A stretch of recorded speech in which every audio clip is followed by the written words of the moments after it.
তখন লাথি মারা উচিত একটা। এক চলে গেল। 2 ভাই কমেন্ট করছে অল্প বয়সী মেয়েকে বিয়ে করলে কী কী সমস্যা। ভাই 2 ধরনের সমস্যা।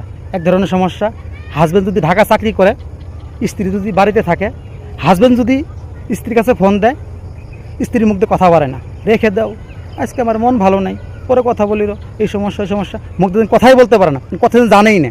জামাই ফোনটা কারা মাত্রই অন্য কেউ যদি ফোন দেয়, তখন মুখ দিয়ে হাসিও পারে, ছবি পারে, কথাও জানে, তখন লাথি মারা উচিত একটা। এক চলে গেল। 2 হাজব্যান্ড যখন বাড়িতে যাবে, তখন স্ত্রী রাতের বেলা আরেক দিকে শুয়ে থাকবে, জামাই শুয়ে থাকবে স্ত্রীর দিকে। স্ত্রীকে জামাই বলবে একটু দিকে শুতো, ওই দিকে শুয়ে রয়েছে, আজকে আমার ভালো লাগতেছে না, ঘুমিয়ে উঠছে, শরীর ভালো না।